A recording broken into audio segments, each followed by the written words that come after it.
Buenas noches, ¿cómo están? En la clase de hoy vamos a discutir la teoría de los medios de comunicación simbólicamente generalizados, que era el tema que nos quedaba pendiente de la clase pasada. Las lecturas que les recomiendo para este tema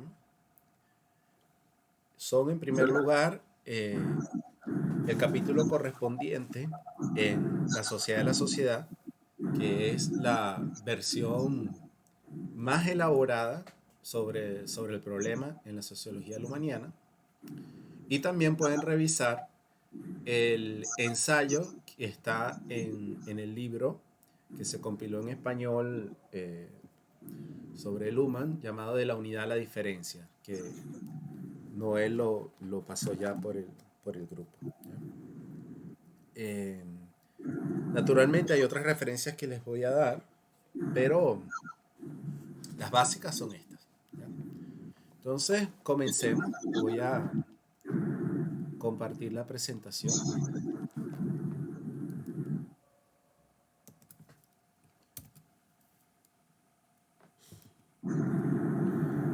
¿Se ve? Estoy un poco Sí, adelantado. Bien, sí, sí. ahí está. Bueno, a ver, ¿de qué se trata el problema de los medios de comunicación simbólicamente generalizados? Recordemos que ya habíamos discutido aquel problema de las tres improbabilidades de la comunicación. La primera, que la comunicación sea entendida. Para resolver este problema emerge evolutivamente el lenguaje. El segundo problema era de la improbabilidad de que la comunicación alcance el círculo que va más allá de un sistema de interacción o del punto de interacción en donde emerge, ¿verdad?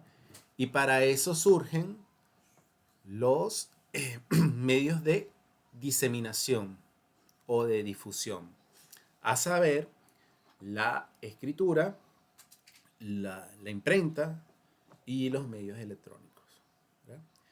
Y por último, está la improbabilidad de que la comunicación se acepte. Y ese es el problema que vienen a resolver los medios de comunicación simbólicamente generalizados. Ahora, yo les decía que dentro de la sociología lumaniana se les denomina de esta manera o también medios de consecución, ¿verdad? Medios de consecución porque consecución relacionado con el éxito, justamente porque su propósito es garantizar el éxito de la comunicación. Y les decía también que esta expresión, este sintagma de generalización simbólica, proviene de la sociología parsoniana y es un préstamo que toma Luhmann. ¿Ya? En la sociedad de la sociedad, Luhmann hace varias referencias al origen o al significado de esta expresión de la generalización simbólica, ¿no? Por ejemplo, en, bueno, yo tengo una edición que capaz no se corresponde la página con la que les pasé a ustedes por el aula, por el aula virtual, no, ¿cómo se llama? En Google Drive. ¿Ya? Pero en mi edición es la página 318, estoy en la edición original en alemán, y habla de que con la expresión generalización simbólica, ¿verdad? Nos referimos, dice Luhmann, a una formulación de Parsons. Y con simbólico, Parsons se refiere a la diferencia de ego y alter, es decir, a la dimensión social. Y con generalización o generalizado, se refiere a la diferencia de situaciones que del sentido procesado en las dimensiones objetivas. Es decir, con generalización se refiere a que debe tener validez más allá de una situación concreta. En la política de la sociedad, hay una cita que es un poco más ilustrativa de Parsons. En la página 30 de, de la política de la sociedad, de nuevo estoy citando la edición original en alemán, dice lo siguiente. Acá cita el ensayo de Parsons titulado A Paradigm of Human Condition en el libro Action Theory and the Human Condition. Dice Parsons, the concept of a medium to us implies that it establishes relations between or among diverse and variant phenomena, tendencies, and so on. If this is the case, media must be able to relate to these entities beyond simply dissolving into their diversity. This property of a medium, namely, its capacity to transcend and thereby relate diverse scenes, may be called its generality, which varies by levels of generalization. Es decir, el concepto de un medio para nosotros implica que establece relaciones entre fenómenos diversos y variantes, tendencias, etcétera. Si este es el caso, los medios deben ser capaces de relacionarse con estas entidades más allá de simplemente disolverse en su diversidad. Esta propiedad de un medio, a saber, su capacidad de trascender y por tanto relacionar cosas diversas, se puede denominar su generalidad, la cual varía por niveles de generalización. Esta es una cita que me parece que es muy ilustrativa del concepto de generalización en Parsons, ¿no? Y lo que él quiere decir con generalización simbólica, ¿ya? Entonces, el problema de los medios de comunicación simbólicamente generalizados los vamos a discutir desde 3 puntos de vista. El primero, ¿cuál es la función de estos medios? Luego, ¿cómo se diferencian? ¿Cómo es el proceso de su diferenciación? Y por último, vamos a hablar de su estructura.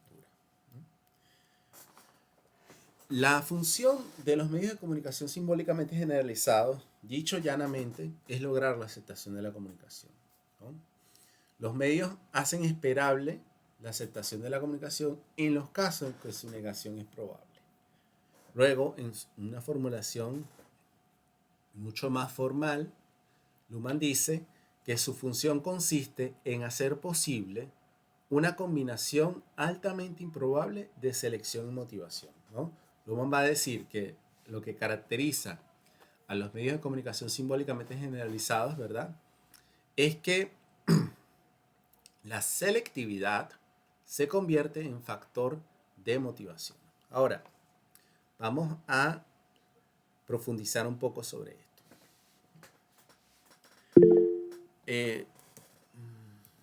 Perdón, ¿alguien levantó la mano? Sí, Noel, por favor. Sí, doctor, disculpe, era para ver si por favor nos podía situar en qué es lo que significa improbabilidad para el tema, porque me está sonando, lo leí y estoy tratando de recordar lo de la improbabilidad. Sí, claro, por supuesto, fíjate.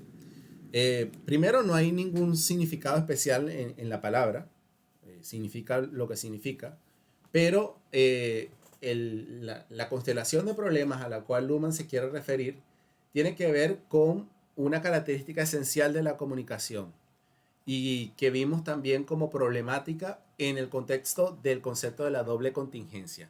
Recordemos que en la dualidad de la doble contingencia, ¿verdad? Tenemos el problema de la explicación del orden social, de cómo emerge el orden social. Y la metodología de Luhmann es definirlo como un contexto o como una solución a un problema. Y una solución que es improbable, ¿no? Que, vamos a decirlo así, surge contra todo pronóstico, ¿no? Esa es un poco la intención, ¿verdad? Entonces, una vez superado el tema de la doble contingencia, que como hemos dicho se supera a partir de la formación de estructuras, de expectativas, que pueden ser cognitivas o pueden ser normativas, que o en cuyo proceso eh, las iniciativas, las casualidades juegan un rol importantísimo, ¿verdad? Y que a partir de ese inicio, de ese kick-off, por decirlo así, de ese puntapié inicial, se va desarrollando un proceso autopoyético, ¿verdad? En el cual las diferencias como observaciones, ¿verdad? Como trazado de distinciones, generan estructuras que van orientando la comunicación, ¿verdad? Y que éstas se pueden ir sedimentando en semánticas, conceptos, o se pueden ir sedimentando en autoobservaciones que fungen como identidades que permiten que la comunicación sobreviva más allá de la interacción, ¿no? Entonces, en un nivel superior, ¿verdad?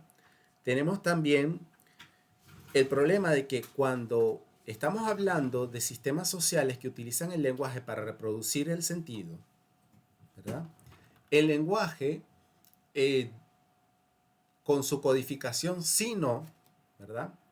Hace posible que todo lo que se pueda afirmar también se pueda negar, ¿no?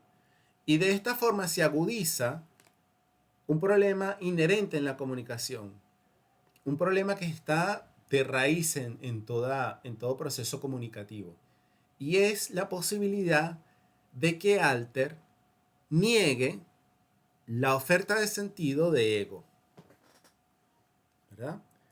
Porque en todo proceso de ruptura de la doble contingencia está la posibilidad de la negación, la posibilidad de negarse a interactuar, la posibilidad de negarse a comunicarse y la posibilidad de negarse a aceptar lo que se comunica, ¿verdad? Entonces, es en este sentido que Luhmann habla de esas improbabilidades de la comunicación. ¿Me explico? Son más que nada constructos teóricos, ¿verdad? Que nos sirven para problematizar cosas que desde ya están resueltas. Entonces es como una visión heurística, ¿no? Porque nos, nos hace posible reflexionar sobre cosas que damos por sentadas. Esto es una de las cosas más importantes de este método funcional de Luhmann. El utilizar esa declaración de improbabilidad como metodología nos sirve para cuestionar cosas que damos por sentadas, cosas que damos por hechas, cosas que damos por dadas, ¿no? Entonces, fíjense que cuando discutimos el tema de la comunicación, Luhmann decía que muchas de las descripciones de la comunicación, sobre todo desde la lingüística e incluso desde la misma sociología, eran muy unilaterales. Y eran unilaterales porque daban muchas cosas por sentadas, ¿ya? Entonces, lo que trata de hacer Luhmann es eh, abstraerse mucho más y no dar tanto por sentado. Entonces, por esto es que se plantea esto de esta manera, ¿no? Entonces, es importante que esto quede claro, ¿no? Eh, el, los medios de comunicación simbólicamente generalizados primero van a surgir no en cualquier momento histórico, y esto es algo que vamos a ir viendo, sino que surgen en sociedades o en sistemas sociales con cierta complejidad, en los cuales este problema de la negación se agudiza. Este problema de la negación se agudiza. Entonces, volviendo al punto que estábamos discutiendo, ¿cuándo emergen los medios de comunicación simbólicamente generalizados? No un cuándo en términos históricos, sino un cuándo en términos de eh, un punto de inflexión en la evolución sociocultural, un umbral que puede tener lugar en distintos momentos en el tiempo dependiendo de la evolución de un sistema social concreto, ¿no? Entonces, Luhmann hace referencia a la emergencia de medios de difusión como la escritura y la imprenta, ¿no? Luhmann dice que si bien, obviamente, refiriéndose como lo hace muchas veces a la historia europea, algo que es muy común en muchos de los autores que tratamos, ¿no? Pero refiriéndose a la historia europea, ¿verdad? Él dice que en ese momento en el que surge la imprenta, ¿verdad? Naturalmente es un momento de mucha volatilidad en la Europa medieval, ¿ya? Y la emergencia misma de la imprenta no sirve para explicarlo todo, ¿verdad? No obstante, él le atribuye un papel importante a la agudización de la conflictividad, ¿verdad? ¿Por qué? Porque él dice que la comunicación escrita, ¿verdad? Y fíjense que primero está la escritura, pero la imprenta lo que hace es mejorar las posibilidades de difusión de lo escrito, ¿no es cierto? Entonces, la imprenta lo que logra es que simultáneamente se disponga de mayor información, ¿verdad? Entonces, eso hace que la distinción entre información y acto de comunicar sea más aparente, sea más evidente, y que al disponerse de más información, incrementan también las posibilidades de rechazo de las ofertas de sentido, ¿verdad? Me explico.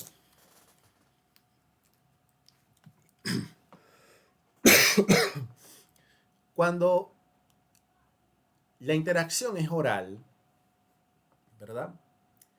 Existen formas de control de la interpretación que van guiadas por el mismo sistema de interacción, en los cuales pueden entrar factores como el carisma de quien comunica, el rol social que se le atribuye a quien comunica, ¿verdad?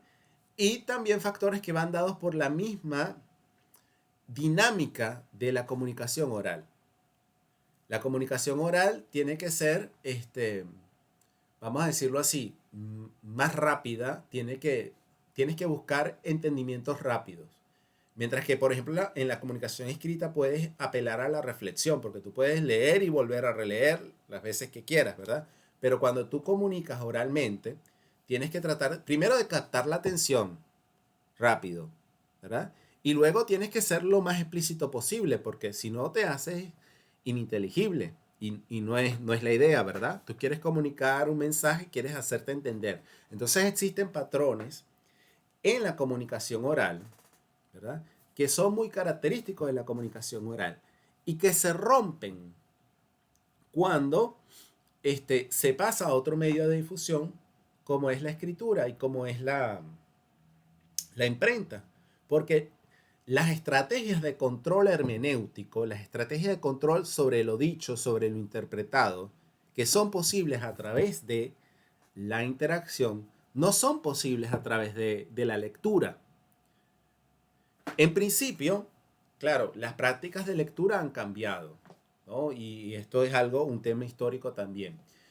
Eh, Primero existían prácticas de lectura colectivas. Por ejemplo, se leía en los monasterios, ¿verdad? O en las madrasas, en las escuelas musulmanas, ¿verdad? Eh, pero la lectura, incluso cuando era parte de una interacción colectiva y no esa lectura solitaria que es más moderna, ¿verdad? Esa lectura que realizamos hoy. Incluso en esa lectura colectiva, el rol del escucha es pasivo, ¿verdad? Y sigue existiendo una posibilidad de reflexión.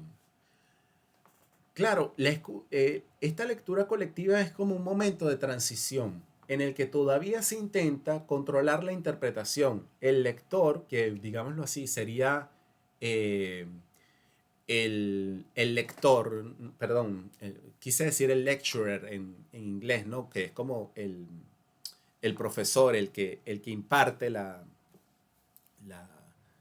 y dirige la actividad, ¿no?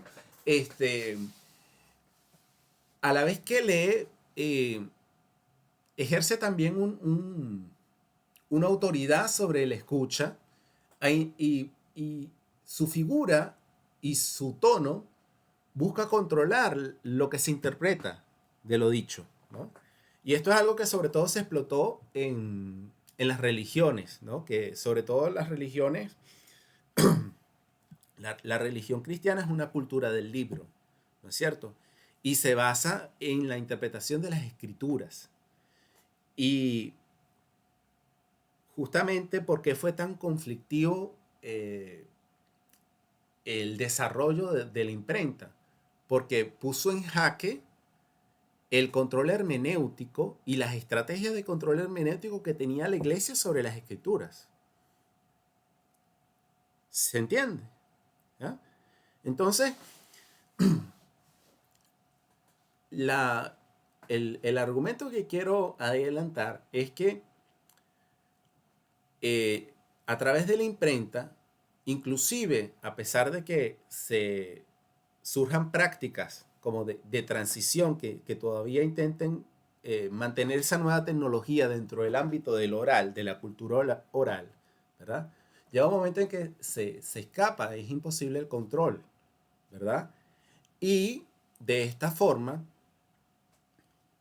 el texto empieza a rendir diferentes interpretaciones que no pueden ser controladas por una autoridad, ¿verdad? Y diferentes interpretaciones que van a ser, primero, si nos remitimos a la hermenéutica gadameriana, ¿verdad? Van a ser mediadas por el tiempo. En principio vas a tener un problema de la barrera del lenguaje. Vas a estar hablando justamente de las escrituras. Estás leyendo un texto que no se corresponde con tu época, donde se usan palabras cuyo sentido capaz se ha perdido y que tú tienes que reconstruir. Entonces, en la medida en que las personas tenían acceso directo a las escrituras, ¿verdad? Y esto es en parte, y pensemos en el caso del luteranismo con esto que estoy diciendo, ¿verdad? Ellas podían interpretar por sí mismas lo que estaba en las escrituras sin el control directo de la autoridad eclesiástica o del sacerdote que te dijera, bueno, qué es lo que tienes que entender, ¿no? Además, tenemos que tener en cuenta el contexto del Renacimiento, ¿verdad? Donde este renacer de los clásicos, ¿verdad? También puso de plano la hermenéutica. También es un momento de emergencia de la hermenéutica, también es un momento de reflexividad sobre el lenguaje, ¿verdad? Y la historicidad del lenguaje, ¿no? De hecho, esta, esta, eh, esta anécdota, esta historia que cuenta, si mal no recuerdo, Quentin Skinner, en su famoso libro sobre la teoría del Estado, ¿no? ¿Cómo se llama? Los fundamentos del pensamiento político moderno, ¿no? Quentin Skinner, ¿no? Donde habla del italiano Viali, ¿verdad?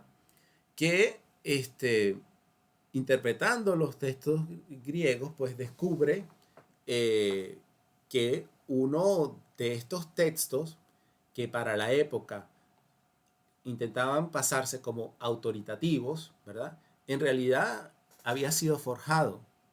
¿Y cómo se dio cuenta Viali? Pues a través de un análisis hermenéutico, a través del análisis del uso del lenguaje, ¿no? Entonces lo que quiero eh, enfatizar de nuevo, sin entrar en demasiados detalles, es cómo esta nuevo medio de difusión cambia el juego, ¿verdad? Cómo la posibilidad de acceso, ¿verdad?, a los textos en una sociedad que ya de por sí los veneraba en cierta forma, ¿verdad? Rompe el control, las estructuras de control hermenéutico que esas sociedades tenían sobre esos textos, ¿no? Una cosa interesante que también Skinner expone en su libro sobre los fundamentos del pensamiento político moderno, ¿verdad? Es como durante el Renacimiento se convierte en una práctica que los gobernantes, ¿verdad?, se busquen a intelectuales para que aporten defensas de sus posiciones, ¿no? Por ejemplo, Quentin Skinner lo ilustra en esta diatriba entre el Sacro Imperio Romano Germánico y las ciudades-estado italianas, en uno de los casos, ¿no? Cómo existían intelectuales de parte y parte que aportaban argumentos a favor de uno o de otro, ¿no? Es decir, no solo se trataba de una lucha que se peleaba en los campos de batalla, sino que también se libraba en el campo intelectual, ¿no?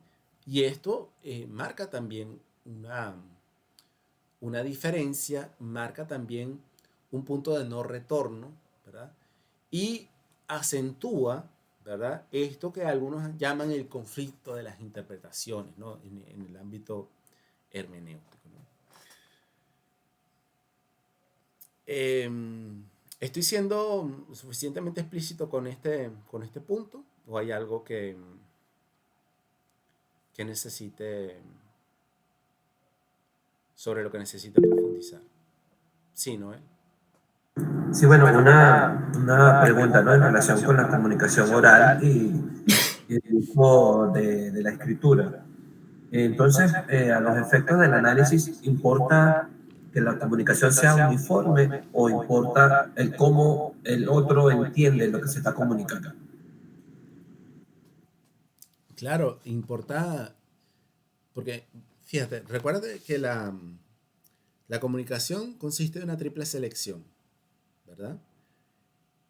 Información, acto de comunicar y comprensión, pero la comprensión es un factor sumamente importante porque solo hay comprensión cuando se puede distinguir entre información y acto de notificación. Entonces, ese acento, ¿verdad?, en la comprensión, ¿verdad?, apunta al segundo elemento que tú mencionabas, ¿no? ¿Verdad? No se trata de una uniformidad, se trata de cómo se puede interpretar por el otro. ¿Y cómo el otro interpreta? Bueno, plasmándose esa diferencia entre la selección de información y el acto de comunicar. En este caso concreto que estamos viendo, ¿verdad?, lo que varía es el acto de comunicar. El acto de comunicar ya no está mediado por la interacción oral, sino que está mediado por la escritura, por la imprenta. ¿Lo ven?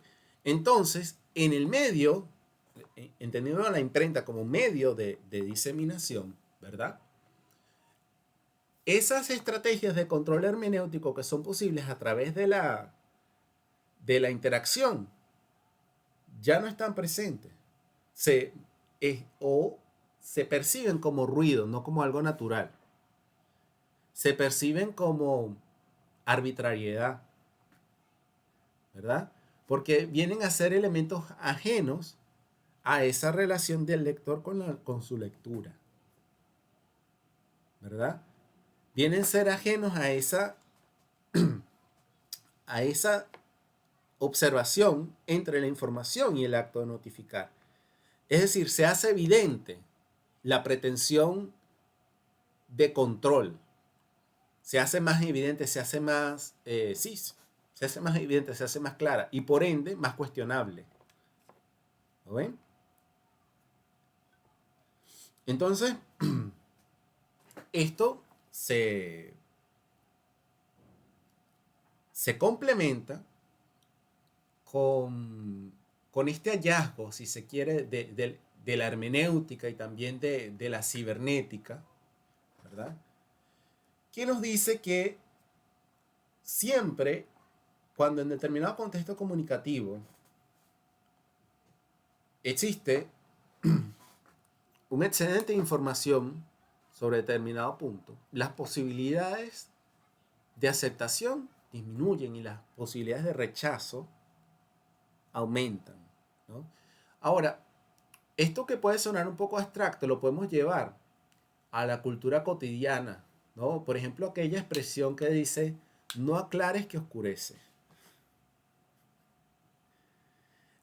En la medida en que la explicitud sobre las propias intenciones, ¿verdad?, se explaya, más sospechas se levantan. ¿Ven? En la medida en que se conocen o se tiene más información sobre las intenciones del otro, mayor es la probabilidad de poner objeciones. ¿Ven?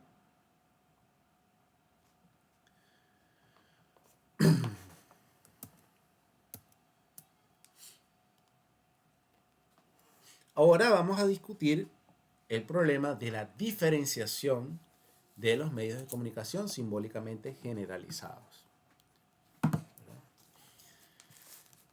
Todo parte de un problema de atribución de la selección, ¿verdad? La posibilidad de atribuciones, de realizar atribuciones, dice Luhmann de nuevo que solo tiene lugar en contextos sociales con relativa complejidad, ¿no? Ahora, Luhmann distingue entre dos formas de atribución, ¿no? Una atribución interna y otra atribución externa, ¿no? Ahora, la atribución requiere cierta complejidad porque implica en cierto grado también una forma de observación de observadores, es decir, forma de observación de segundo orden, ¿ya? Entonces, él dice que vamos a hablar de atribución externa, cuando hablemos, mejor dicho, de atribución externa, vamos a hablar de la acción y por ende nos estamos refiriendo al punto de vista del sistema. Y cuando hablemos de atribución externa, vamos a hablar de la vivencia y por ende vamos a hablar desde el punto de vista del entorno, de la relación del sistema con el entorno. Tengan en cuenta o no dejen pasar el hecho inadvertido de que, de nuevo, fíjense, acción y vivencia se refieren al concepto de sentido, ¿no? Potencialidades de acción y vivencia, ¿no? Ahora bien,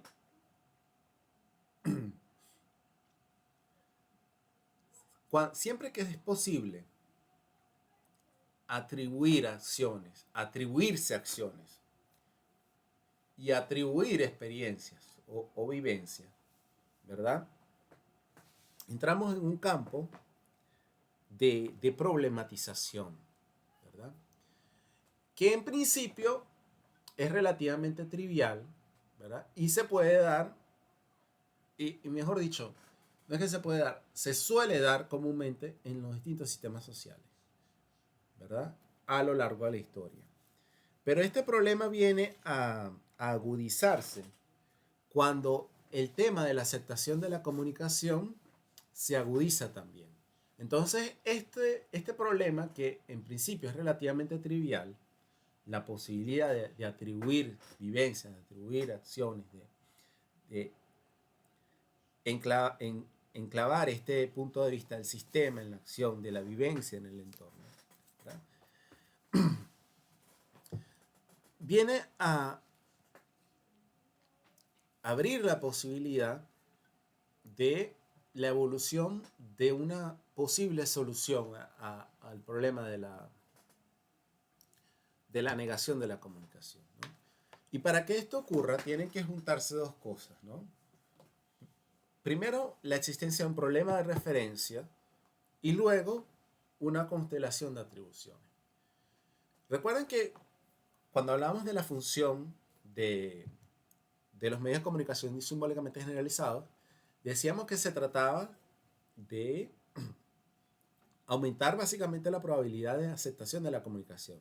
Y que aceptación de la comunicación significa que las premisas de la comunicación se tomen como parte de las comunicaciones venideras, ¿no? Es, por ejemplo, en términos de Marsh y Simon, es autoridad, es el criterio de autoridad. Es decir, tú no se cuestiona, sino que se da por sentado, y eso que se da por sentado se utiliza como premisa para decisiones siguientes, ¿no? Esto es a lo que Luhmann se refiere con aceptación de la comunicación, ¿no? Que la comunicación se acepte significa que las premisas de esa comunicación, ¿verdad?, son tomadas como punto de partida para las comunicaciones siguientes, ¿no? Entonces, le decía que ¿cómo logra los medios de comunicación lograr la aceptación de la comunicación? Bueno, Luhmann dice, haciendo que la selectividad se convierta en factor de motivación. Bueno, y esto que suena tan abstracto, ¿cómo se traduce? ¿Cómo lo llevamos a tierra? Bueno, es como decir que a partir de la delimitación de un contexto de validez, ¿verdad?, vamos a hacer que se motive la aceptación de la comunicación. ¿Ya? Es decir, recortando o interrumpiendo interdependencias, ¿verdad?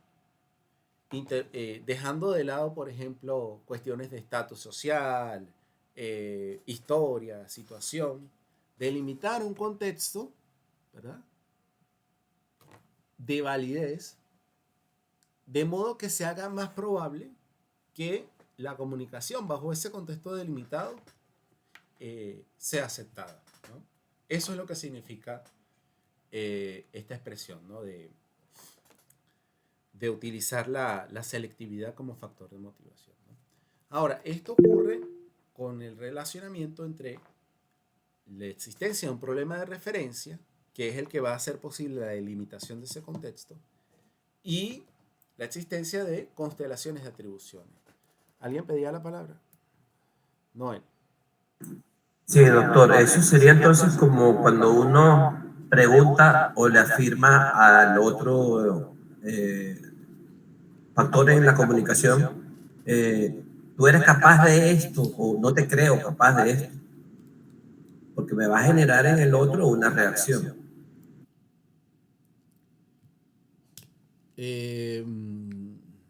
A ver. Alter le dice a Ego, no te creo capaz de esto. O le pregunta, ¿tú eres capaz de esto? En términos de comunicación. Sí, pero allí creo que estás poniendo sobre el tapete un problema de credibilidad.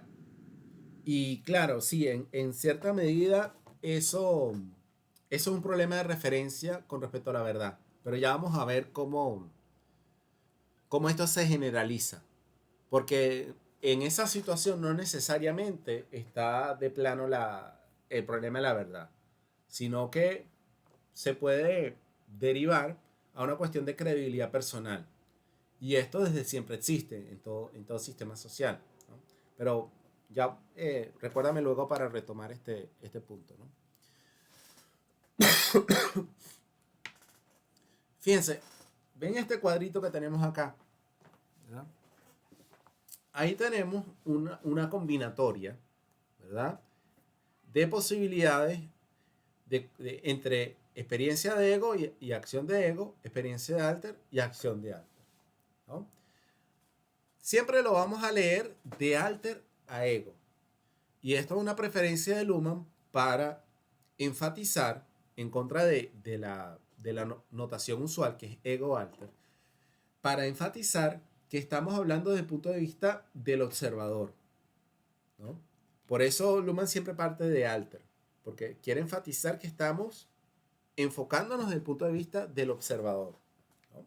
Entonces, el punto A, que se correspondería con este punto de acá, ¿verdad?, es en el que alter desata a través de la comunicación de su vivencia una vivencia correspondiente de ego, ¿verdad?, o correspondiente en ego.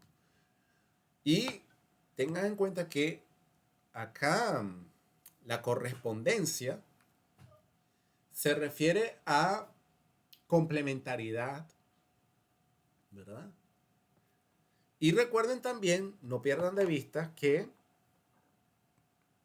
a veces como lo dijo Noel, como para puntualizar un ejemplo, se puede entender, se puede aceptar, pero no olviden que alter y ego son posiciones que no se corresponden con una persona, porque un interlocutor es alter y es ego al mismo tiempo.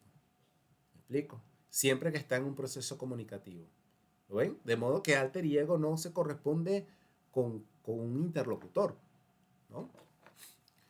Bien, entonces, en la perspectiva en la que alter y ego se sincronizan, se complementan desde el punto de vista de la experiencia, ¿verdad? Allí van a surgir los medios de la verdad, y acá en español lo tradujeron como acuerdos, pero creo que es mejor hablar de valores. De hecho, es más preciso, ¿no? Con respecto a la palabra en alemán. Luego, en el punto B, cuando la vivencia de alter, ¿verdad?, conduce,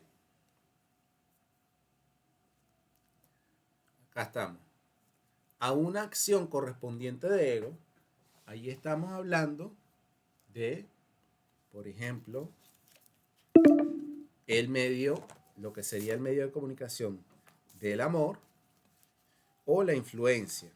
En este cuadrito que puse hay algunas diferencias con respecto a la versión numaniana, y de hecho hay, por ejemplo, en este texto que les recomendé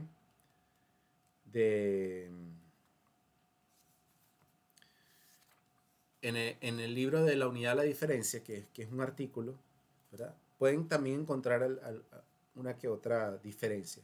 Por ejemplo, en la sociedad, Luhmann deja acá nada más amor, no está influencia. Perdón, ¿había alguien levantando la mano? Ah, ese es el aviso del tiempo.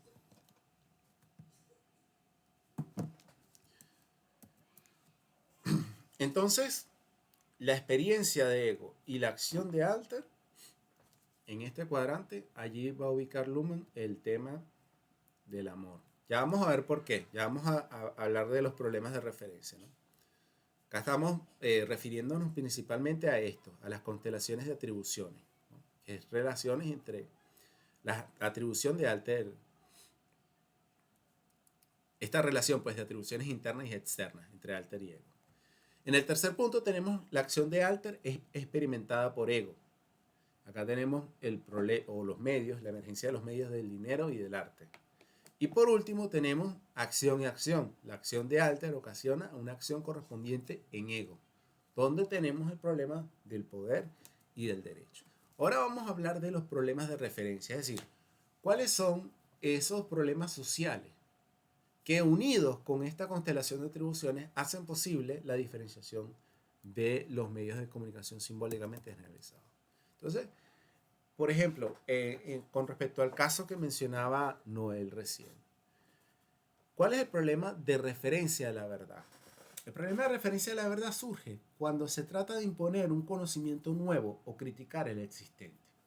Fíjense que acá, en la emergencia de los medios de comunicación simbólicamente generalizados, siempre, de una forma u otra, está de plano el problema de la observación de segundo orden, ¿no?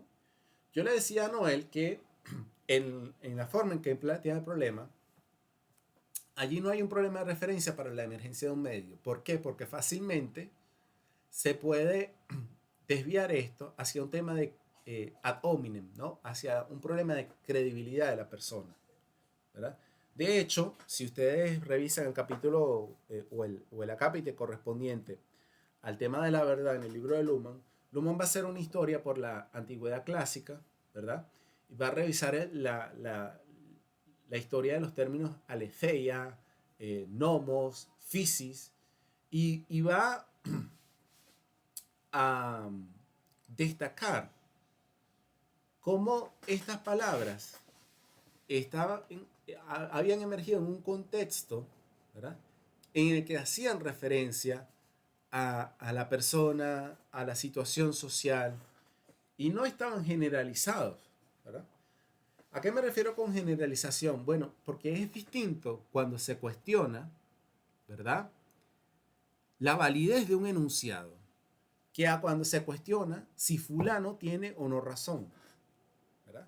Si nosotros, por ejemplo, vemos, y esto es una de las cosas que trata de poner sobre tapete Luhmann, si vemos, por ejemplo, los diálogos de Platón, ¿verdad?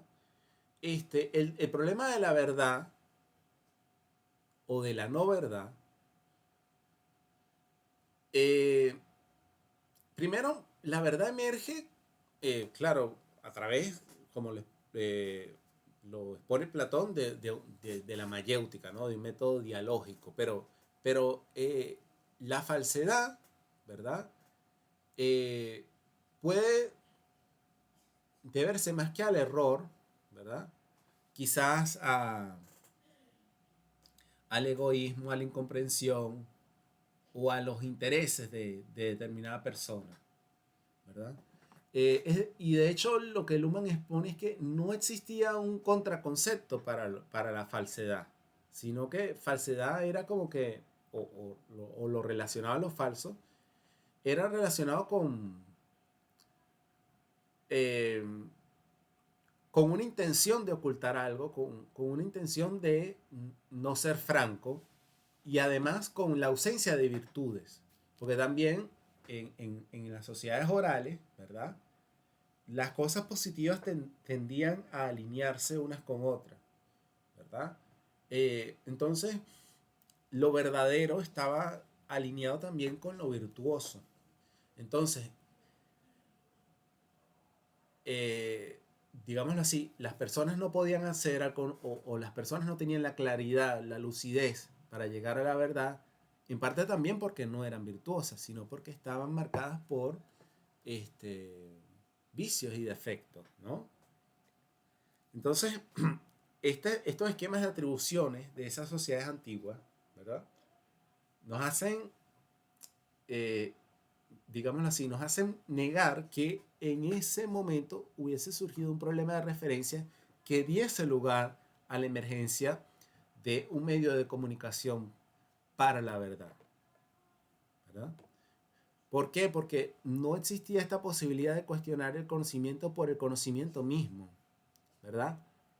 Y ahora, fíjense ustedes, la escritura y la imprenta permiten este desacoplamiento, permiten que los argumentos ad hominem se dejen de lado y se pasen a examinar los argumentos, ¿verdad? Y se pasen a examinar a los enunciados mismos como verdaderos o falsos. Y es en este punto, ¿verdad?, a ese nivel de reflexividad, donde surge el problema de referencia para la diferenciación de un medio de comunicación como la verdad. ¿Sí? ¿Me explico con esto? Sí, sí. Sí, se explica. Gracias. Bueno, el problema de referencia de los valores, ¿verdad?, dice Luhmann, es el proveer puntos de referencia consensuales para la comunicación. ¿Por qué? Porque, y acá de nuevo surge el tema de la doble contingencia, ¿verdad? El hecho y la primera improbabilidad de la comunicación, pero no ya desde el punto de vista básico, sino de la probabilidad incluso de llegar a un acuerdo, de poderse, sí, de poder ponerse de acuerdo con una cosa. Noten ustedes que en los sistemas de interacción, la presencia de los valores es muy frecuente, ¿no? Porque dado que los sistemas de interacción son efímeros, son cortos, por lo general las personas tienden a comunicar sobre cosas que esperan que los demás vayan a aceptar. Es decir, tienden a comunicar sobre valores, ¿verdad? De esta forma, lo que Luhmann nos dice es que los valores, independientemente de cuáles sean, ¿verdad? La salud, la libertad, qué sé yo, por ejemplo, puede tener también carácter de valor, el cuidado del medio ambiente, es decir, cualquier cosa que la sociedad en determinado momento estime como bueno por sí y en sí, ¿no? Lo que caracteriza la comunicación orientada por valores es que se da por sentado que es algo aceptado. No es una comunicación provocativa, sino que siempre se trabaja con el supuesto de que se acepta, de que es algo aceptado, de que es algo querido. A diferencia, por ejemplo, de la comunicación científica, una comunicación que va orientada, por ejemplo, sobre el medio de la verdad, en el cual se necesita la argumentación, se necesita la prueba. Por ejemplo, tú necesitas corroborar que un conocimiento es verdadero, ¿verdad? Necesitas arrojar evidencias, ¿verdad? Si quieres apuntalar un conocimiento o si quieres defenestrar otro, ¿verdad? Necesitas apuntalarlo, necesitas aportar evidencia. En cambio, la comunicación por valores no se basa en evidencia, se basa en la suposición de un acuerdo implícito, ¿no? Las suposiciones de acuerdos implícitos. Entonces, el problema de referencia es la necesidad en determinados contextos de comunicar sin tener que estar, digámoslo así, sin tener que estar probándolo todo, ¿no? Esto da la posibilidad de una comunicación fácil, sencilla, que se apoye sobre elementos culturales, sobre elementos que puedan formar parte, digámoslo así, de una...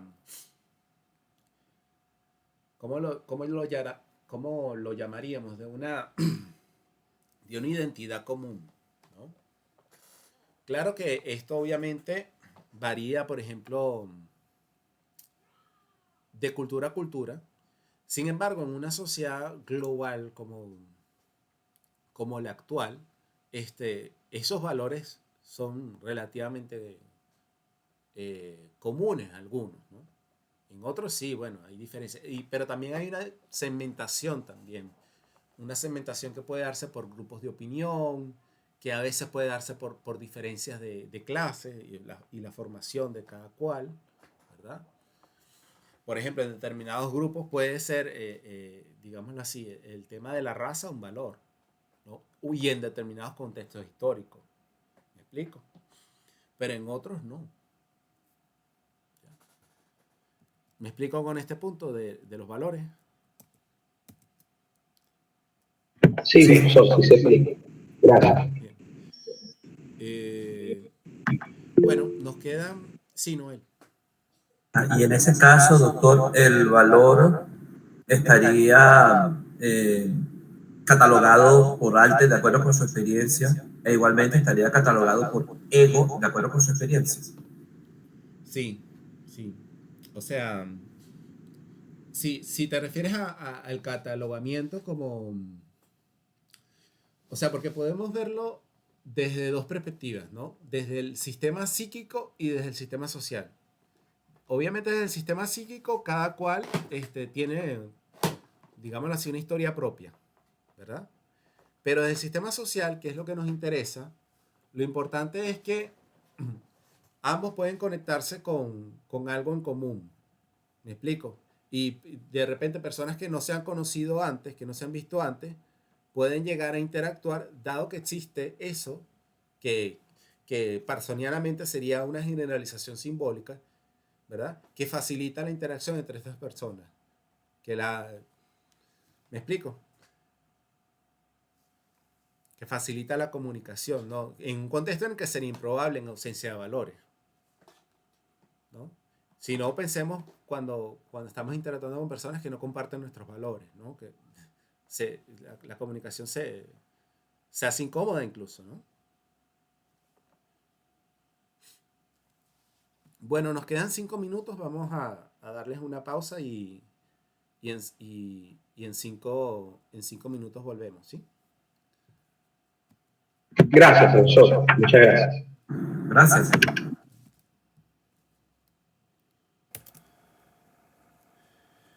acá en la sociedad de la sociedad, eh, Luhmann dice lo siguiente, un poco para ilustrar este punto sobre las atribuciones que capaz no quedó del todo claro, ¿no? Él dice, con ayuda de las atribuciones, el proceso de comunicación se puede sintetizar y el problema de la doble contingencia se asimetriza y de esta forma se destautologiza.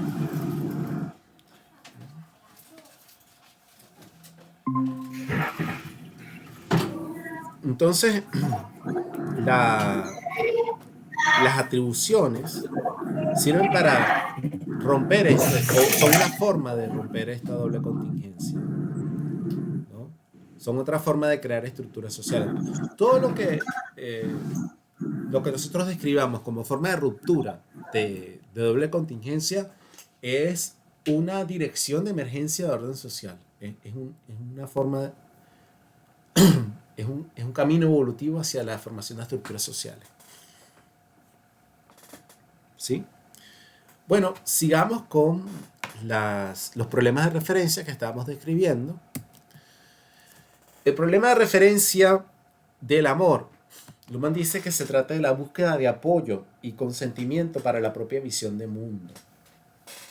Ahora, en el amor lo que se problematiza es la individualidad. Y esto lo hace, digámoslo así, algo muy moderno, ¿no?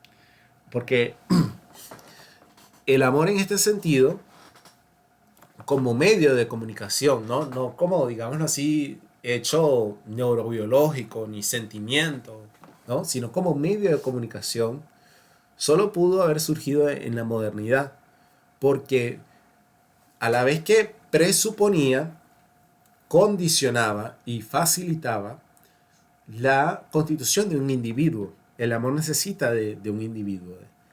Y el individuo necesita también de un medio como el amor, de un medio de comunicación como el amor, ¿no? Se trata de un problema de referencia que problematiza la individualidad, ¿verdad? Desde la mismidad del individuo, ¿no? Ya no como un tema de la filosofía relacionado con el conocimiento de sí, ¿no? Un tema de mucho calado dentro de la tradición filosófica, perdón, y sobre el cual la obra de Michel Foucault ha abundado un montón, ¿no? Por ejemplo, si quieren profundizar sobre esto, les recomiendo la hermenéutica del sujeto de Michel Foucault, ¿no? Entonces ya no es un problema de conocimiento de sí mismo, ¿no? Sino del problema de buscar la aceptación de la propia individualidad en la alteridad, en un otro determinado, ¿no? Ese es el problema de referencia del amor. El problema de referencia de la propiedad, dinero, ¿verdad? Se trata de la aceptación de la acumulación de bienes escasos. Fíjense que el punto de vista que toma Luhmann acá es muy interesante porque es el punto de vista de nuevo del observador, ¿no? Luhmann no pone sobre el tapete el problema de la distribución y el intercambio. Esto él lo da por sentado. Él lo que dice es, mira, lo problemático acá es cómo es que la sociedad, por decirlo así, o cómo es que el alter, como lo diría él, cómo es que alter acepta, ¿verdad?, que ego se apropie o se quede con bienes que son escasos, con bienes que yo necesito para mi subsistencia, o si no inmediatamente para mi futuro y el de mi progenie, ¿no? ¿Cómo se acepta esto? Y esto, bueno, se agudiza si le agregamos el ingrediente de la desigualdad, ¿no? Por ejemplo, si vemos gente que tiene mucho y gente que tiene muy poco, ¿no? Entonces, ¿cómo se hace esto socialmente aceptable? Ese es el problema de referencia de la propiedad y el dinero. ¿Sí? ¿Cuál es el problema de referencia del arte? Él dice, es la reactivación de las posibilidades descartadas, ¿no? ¿A qué se refiere Luhmann con esto? Bueno, recordemos que el sentido es una diferencia entre actualidad y potencialidad. Y esa potencialidad es una plétora de posibilidades, de referencias y excedentes de sentido, ¿no? Entonces, lo que hace el arte es, enfocándose en distintos medios de percepción, el sonido, lo visual, o el cuerpo humano mismo, por ejemplo, pensando en la danza, eh, o la arquitectura, ¿no? Enfocándose en determinado medio de percepción, ¿verdad? Tratar de poner, de mostrar lo contingente como necesario, ¿ya? En este sentido, lo que fue potencialidad, subrayarlo como necesidad, ponerlo en primer plano, ¿no? Es como poner en primer plano las posibilidades descartadas, ¿no? Y como posibilidades descartadas me refiero pues a lo que es corriente en la comunicación. Fíjense que el arte muchas veces nos pone cosas corrientes, pero bajo otra luz, bajo otra perspectiva, ¿no? Porque la saca de contexto, ¿no ven? Y por último, ¿cuál es el problema de referencia del poder? Luhmann nos dice que el problema de referencia del poder es cuando la acción de alter consiste en una decisión sobre la acción de ego cuya obediencia se exige, ¿no? Es decir, siempre que alter de alguna forma envuelva a ego en su voluntad, en su deseo para que realice algo, ¿verdad? Y donde se presente la alternativa de alguna sanción de algún tipo, ¿verdad? Allí estamos en presencia del problema de referencia del poder. Fíjense que los problemas de referencia que hemos descrito hasta ahora no son todavía el medio de comunicación, ¿verdad? Estos problemas de referencia siempre han existido en la sociedad.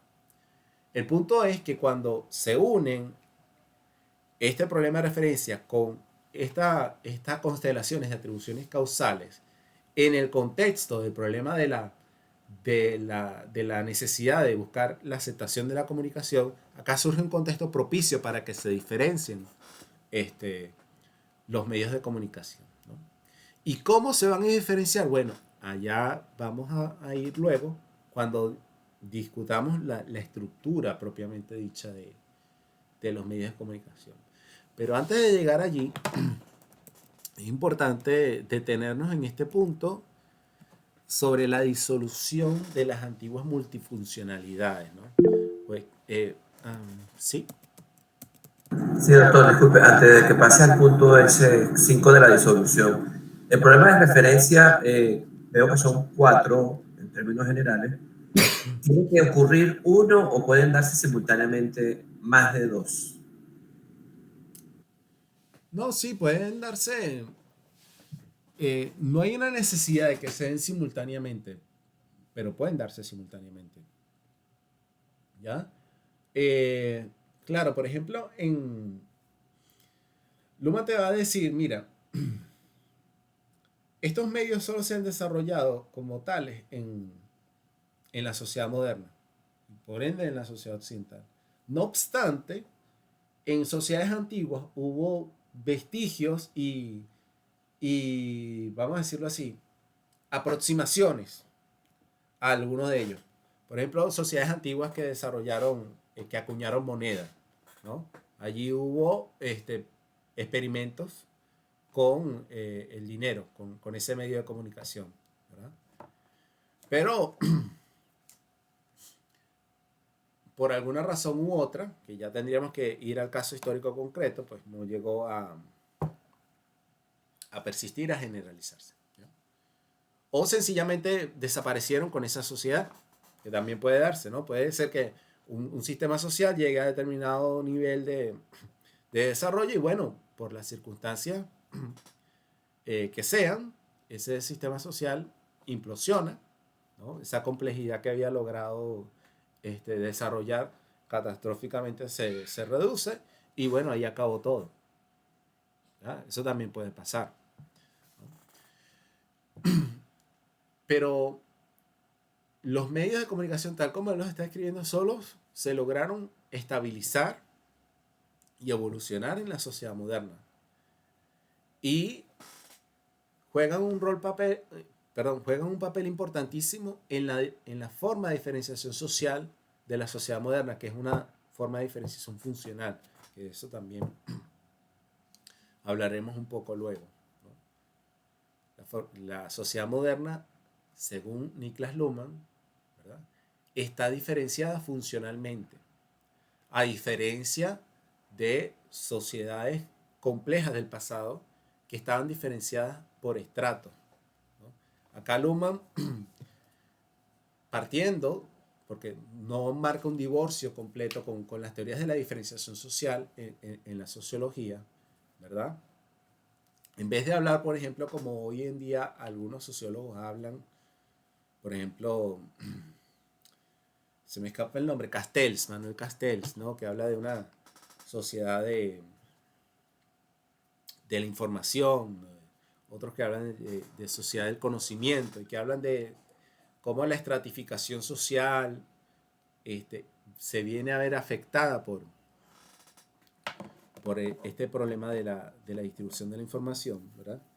Lo que dice Luhmann es que la sociedad moderna no está diferenciada por estratos, sino que está diferenciada por funciones, ¿verdad? Entonces es una sociedad sin centro, es una sociedad acéntrica, donde cada sistema funcional eleva la pretensión de cumplir con la función que les es específica. Y estos sistemas funcionales son la política, el derecho, la economía, el arte, la ciencia, ¿no? Y estos medios de comunicación simbólicamente generalizados, algunos, como por ejemplo la verdad, han dado lugar a sistemas funcionales. La verdad ha dado lugar al sistema funcional de la ciencia, ¿verdad? El desarrollo de este medio de comunicación simbólicamente analizado ha hecho posible la diferenciación de un sistema funcional, la diferenciación de un sistema. El poder, bueno, al sistema político, ¿verdad?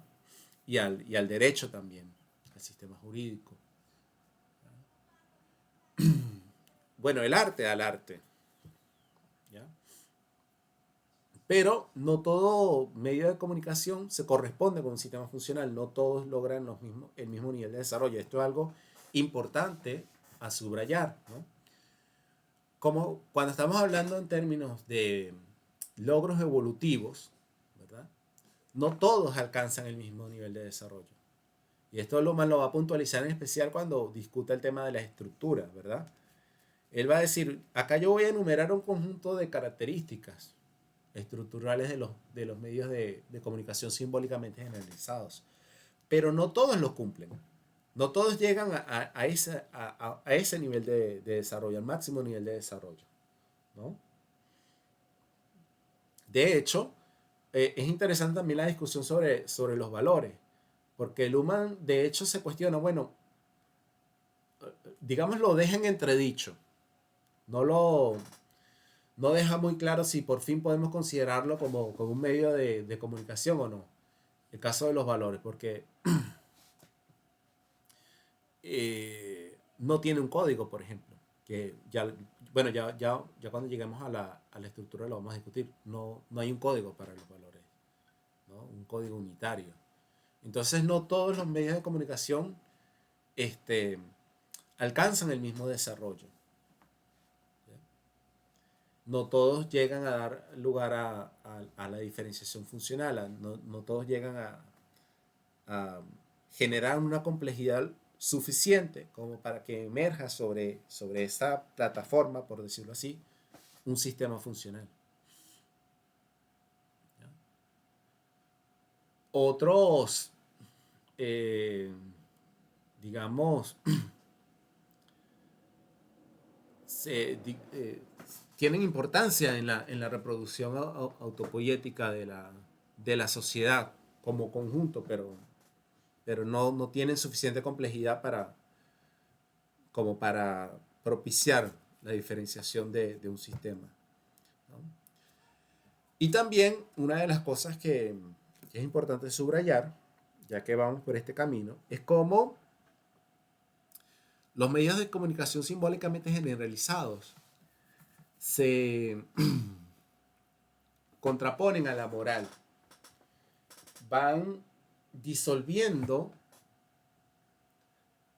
esa preeminencia de la comunicación moral en las sociedades antiguas. En cierta forma, fíjense ustedes, nosotros podríamos pensar o podríamos describir este proceso de diferenciación y emergencia de los medios de comunicación simbólicamente generalizados como un proceso de secularización, pero en un sentido muy abstracto. ¿Por qué? Porque suponen un retroceso de la religión, pero no de la religión per se, ¿ya? Ciertamente, desde el punto de vista histórico, implicó un retroceso de la iglesia, implicó un retroceso del poder de la iglesia, implicó un proceso en lo que estrictamente se llama secularización, que es la separación entre los poderes de la iglesia y los poderes del Estado. Pero en un término, como les dije, un poco más amplio, lo que está sobre el tapete, o lo que quiere poner sobre el tapete Luhmann, es primero que la comunicación moral, sobre todo si pensamos en sociedades teocráticas, ¿verdad?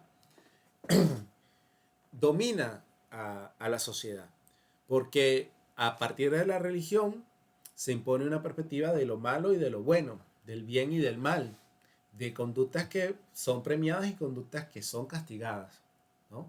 Entonces, es como que estas sociedades teocráticas, junto con esa diferencia entre lo inmanente y lo trascendente, que es propia de lo religioso,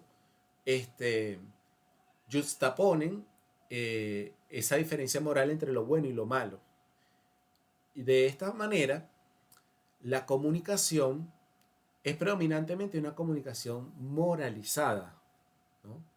Y claro, una comunicación moralizada da poco margen para la diferenciación, da poco margen para el incremento de la complejidad social, ¿ya? Porque de nuevo, todo lo remite al esquema de lo bueno y de lo malo. Y acá, fíjense, acá la negación, ¿verdad?, de una oferta de sentido puede tener consecuencias importantes, ¿no? Como la pérdida de la propia vida. ¿Lo ven? Entonces, en este orden de ideas, Luhmann dice que en un sentido muy abstracto, los medios de éxito, los medios de consecución, son un equivalente a la moral, pero que no tienen esa conflictividad de la moral, ¿verdad?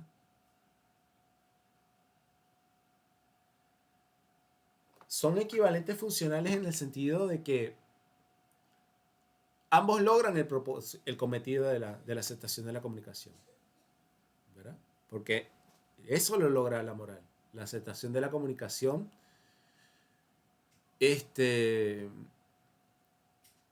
sí, con sus esquemas, ¿verdad?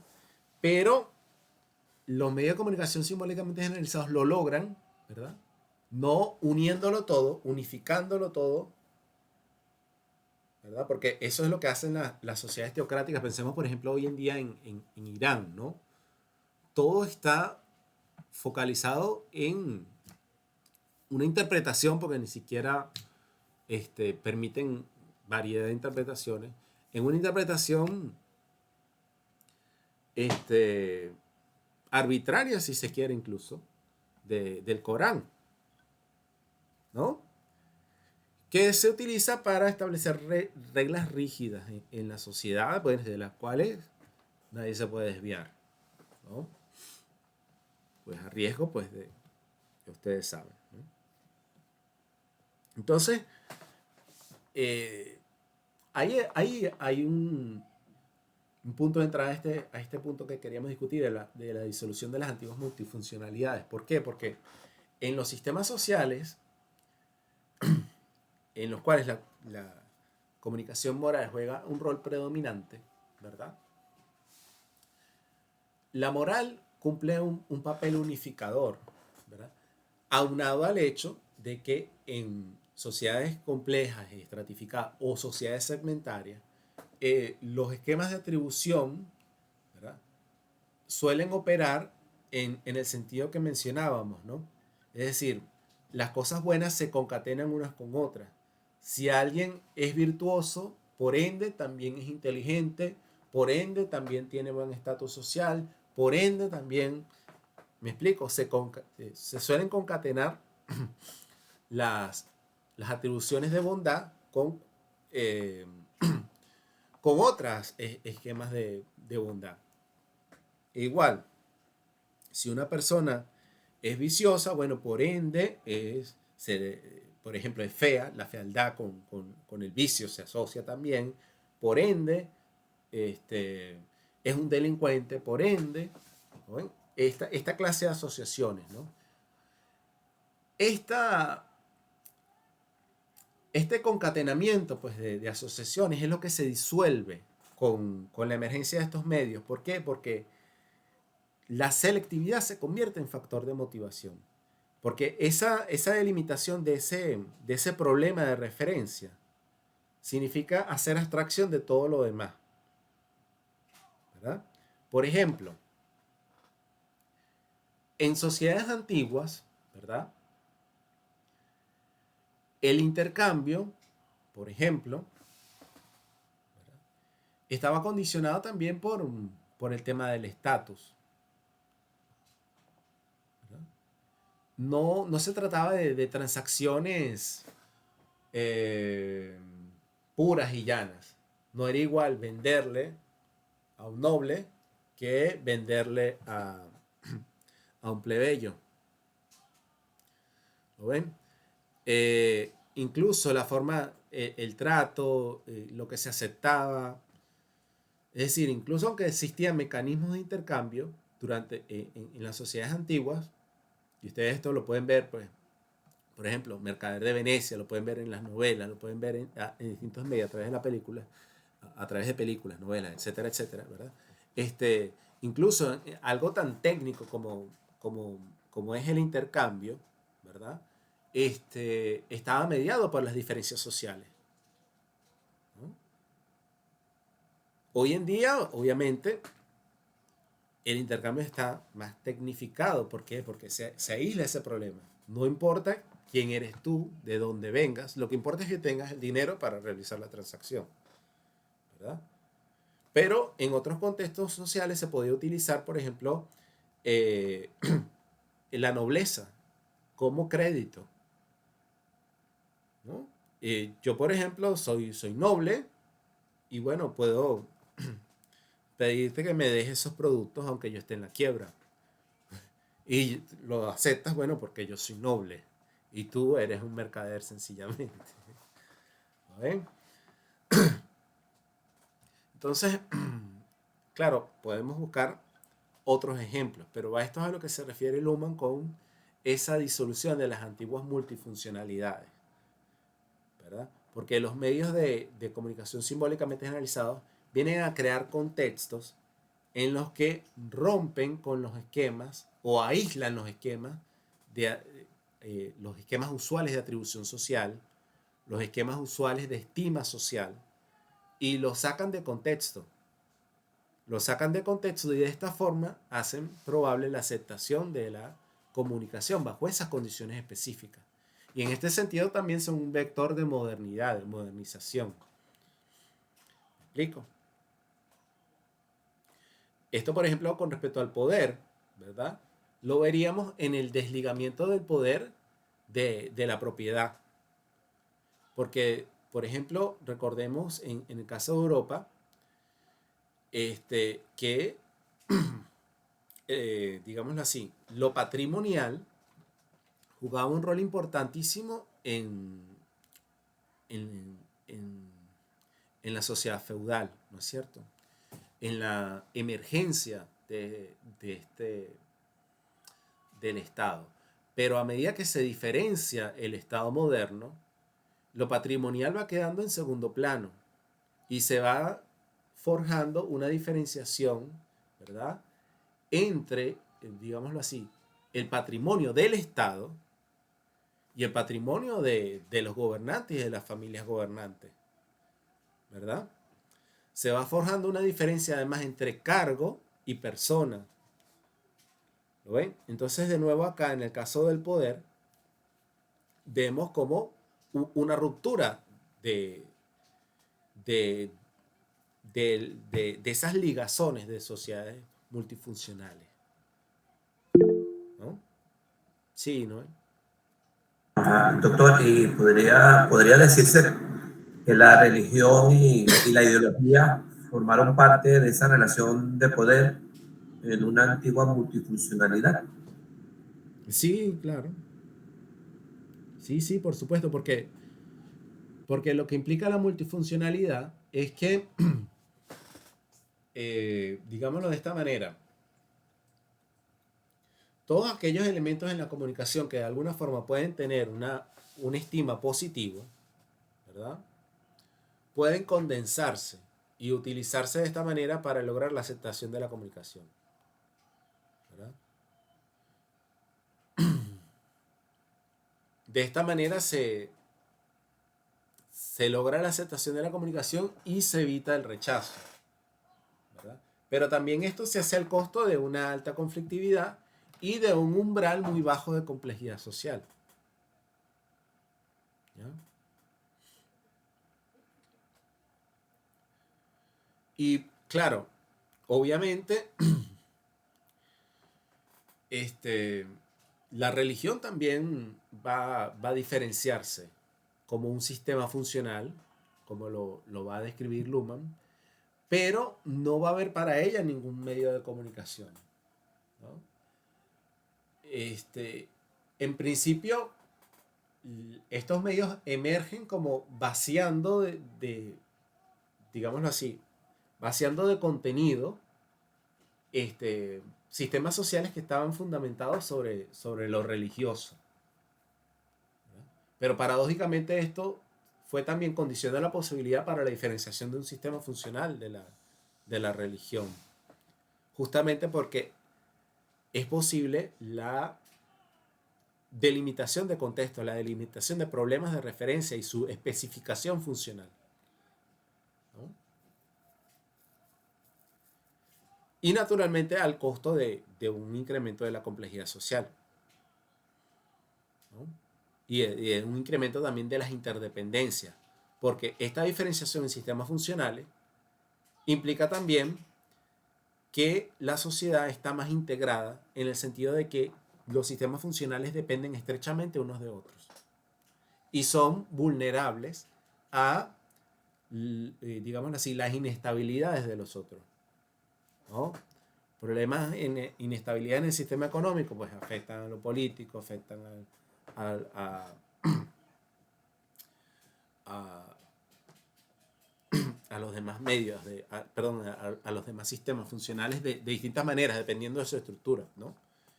Y dependiendo de los acoplamientos estructurales que estos posean. Pero son más sensibles los sistemas funcionales a la inestabilidad de los otros, ¿no? Este es un tema que Luhmann explica muy bien en este libro de comunicación ecológica. Cómo en una sociedad funcionalmente diferenciada, esta interdependencia de sistemas le da forma a nuestra sociedad moderna. Eso lo explica Luhmann allí, de verdad que muy bien, recomiendo esa lectura porque, digamos así, le va a dar una imagen más precisa de lo que yo les puedo dar, ¿no?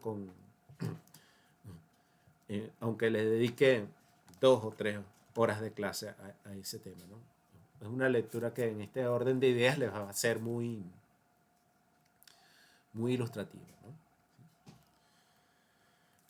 Entonces, no sé si me explico con este último punto de la disolución de las antiguas multifuncionalidades. Insisto, básicamente las sociedades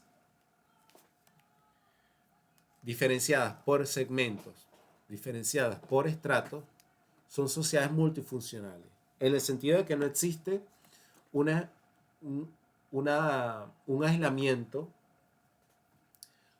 o la posibilidad de aislar contextos comunicativos de forma permanente, de forma estable, ¿verdad?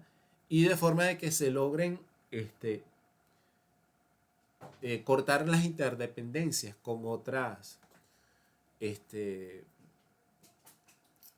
con otros elementos de la sociedad. Porque lo que se quiere decir acá es que si surge un ámbito nuevo de interacción social, ¿verdad? Elementos que tienen relevancia en otras esferas de la sociedad también van a ser incorporados acá. No va a haber esa diferenciación. Fíjense ustedes algo muy interesante que también lo expone Habermas en su libro sobre la opinión pública, ¿no? Fíjense que Habermas, cuando habla de la emergencia de esta nueva sociabilidad literaria, ¿verdad? Allí se pone muy claro sobre el tapete esto que yo estoy explicando, y que capaz le va a quedar muy claro si revisan ese capítulo. Porque van a ver ustedes cómo en estos círculos de lectura, en esta sociedad de letras, ¿verdad? Las reglas de la sociedad estamental van a quedar al margen, van a quedar al contexto. No va a importar quién seas tú, la cuna que tú tengas, sino lo que se van a escuchar van a ser tus ideas y la validez de tus ideas, ¿no? Eso es un contexto allí de disolución de las antiguas funcionalidades, multifuncionalidades también, ¿no? Y eso ilustra lo que les quiero explicar, ¿no? Cómo en esas sociedades antiguas, ¿verdad? El estatus o las propiedades, digámoslo así, los atributos que tenía una persona en determinados círculos sociales también se trasladaban, se hacían valer en otros, ¿no? Y como, visto desde el punto de vista reverso, contrario, la disolución de esta multifuncionalidad implica la posibilidad de crear contextos específicos en los cuales emergen reglas de validez que no tienen correlato en otras esferas sociales. Y esto es propiamente lo que significa diferenciación, si vamos al concepto de diferenciación sistémica, ¿no? Porque existe una diferenciación cuando se traza una diferencia sistema-entorno, ¿no? Y una diferencia sistema-entorno implica que las relaciones que se tejen, que se entretejen dentro de un sistema no tienen correlato en el entorno. Cuando lo que ocurre en el entorno es ruido para el sistema y el sistema solo lo procesa y es él quien se encarga de convertir esas irritaciones en información a partir o en función de sus propias estructuras, ¿no? Entonces, otra forma de ver esta multifuncionalidad pues es la ausencia de una diferenciación interna sistémica relativamente compleja, ¿no? Lo que no quiere decir que exista ausencia de diferenciación sistémica en absoluto, porque de hecho una sociedad estamental implica diferenciación de sistemas por estratos, ¿no? De sistemas que son desiguales entre sí. Bien, entonces vamos con el último punto, que es la estructura de los medios de comunicación simbólicamente generalizados. Entonces Luhmann nos dice que los medios de comunicación simbólicamente generalizados, tal como se han observado y él los ha descrito, alcanzan estos 9 elementos. No todos, pero son 9 elementos que se observan en los distintos medios, ¿no? El primero es el código unitario. Los medios de comunicación simbólicamente generalizados están codificados. Y esta codificación es una forma de dos lados. Por cierto, hago un paréntesis acá. Luego, que, porque dado que después de esta clase vamos a hablar un poco, vamos a hablar ya concretamente del poder y vamos a entrar en la parte política propiamente dicha. Vamos a hablar un poco de George Spencer Brown, que lo hemos mencionado, pero que no hemos profundizado mucho en sus leyes de la forma. Y es necesario decir algunas cosas sobre Spencer Brown para comprender el razonamiento que Luhmann va a hacer en la política de la sociedad sobre algunos puntos, ¿no? Entonces, acá, digámoslo así, de manera provisional, ¿no? Vamos a hablar de que cuando Luhmann dice que es una forma de dos lados, ¿no? Se está refiriendo a que es una distinción, ¿verdad?, en la cual ambos lados corresponden a una marca y tienen como referencia, ¿verdad?, a un lado desmarcado, a una medialidad, ¿no?, a un conjunto de posibilidades latentes, ¿no? Entonces, más allá de esto, que luego lo vamos a profundizar, no me interesa que... sí, no me interesa divagar sobre eso ahora, ¿no? Pero básicamente lo que implica la codificación primero es señalar su carácter binario, ¿no? Se trata de un código binario. Y este carácter binario, ¿verdad?, le va a dar la posibilidad de que las ofertas de sentido se perfilen entre o esto o aquello, ¿no? Se digitalicen, por decirlo así, ¿no? Y esto primero es una forma de reducir la contingencia, ¿verdad? Pero luego también permite la especificación de criterios para la atribución de valores positivos y negativos, ¿no? Luego, los códigos, o mejor dicho, luego los medios de consecución establecen una preferencia de uno de los valores del código. Y esto es lo que significa el punto 2, la autoubicación del código en uno de sus valores.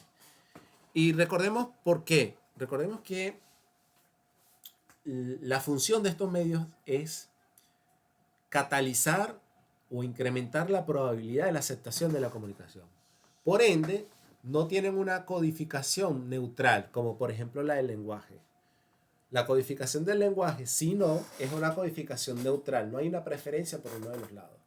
Pero los medios de comunicación simbólicamente generalizados marcan la preferencia por uno de sus lados, ¿verdad? Por ejemplo, les adelanto, el caso del poder, ¿verdad?, tiene como código gobernante-gobernado. Ahí hay una preferencia por operar del lado del gobernante, ¿verdad? Por ejemplo, el sistema jurídico tiene una codificación. Papi, ¿ya terminaste? No. Tiene una codificación sujeto a derecho o no sujeto a derecho. Ahí tiene una preferencia por, por el primero, ¿no?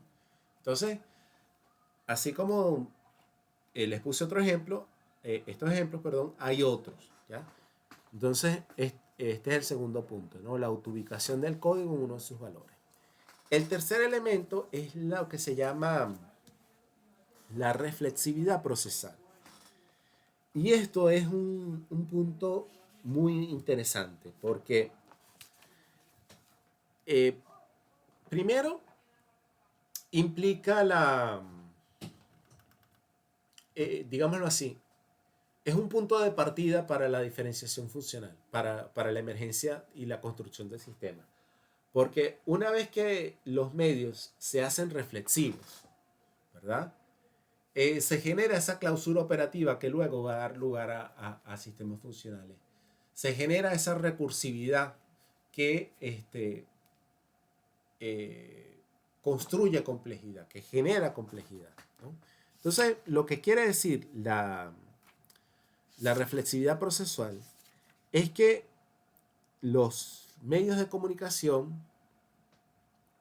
se incluyan a sí mismos en sus estructuras de comunicación. Que los medios se contemplen a sí mismos en su medialidad. Bueno, ¿y qué quiere decir esto? Porque, bueno, suena como a trabalengua, ¿verdad? Fíjense, Luhmann dice, también los procesos en el ámbito de comunicación de un medio se pueden emplear a sí mismos, pueden ser su propio objeto. En el medio de la verdad, por ejemplo, existen investigaciones sobre las investigaciones y enunciados verdaderos sobre la verdad. Las relaciones de valor pueden en sí mismas ser valoradas, por ejemplo, bajo el punto de vista de su función ideológica. Que se puede crear dinero para el dinero es también moneda común, como que el poder se puede aplicar al poder. Por ejemplo, en la forma de la elección política o en el fenómeno del poder de presión de los sometidos. ¿No? Entonces, a esto es a lo que se refiere Luhmann, ¿no? De cómo dentro de determinado medio surgen formas de reflexividad en la que el medio puede ser aplicado a sí mismo. Este punto es importante, así que me quería cerciorar si queda claro o no. Oscar, ¿sí? Disculpe, profesor, esto que acaba de referir está relacionado de alguna manera con la autopoiesis. Bueno, es que todo está relacionado con la autopoiesis. Sí, porque suena similar.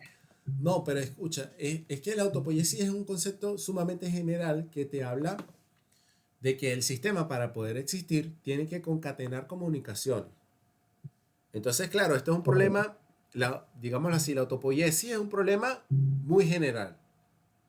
Los medios de comunicación simbólicamente generalizados son un problema más específico, porque no se enfocan en cuanto a la reproducción de la comunicación en sí y por sí, porque ya lo dan por supuesto, sino que se enfocan en el problema concreto de la aceptación de la comunicación y eso sí, y en la concatenación, en la reproducción autopoiética de la aceptación de estas comunicaciones. Pero los medios de comunicación también, no es que, vamos a decirlo de esta manera, no es que excluyan la negación, ¿verdad? Pero también, digámoslo de esta manera,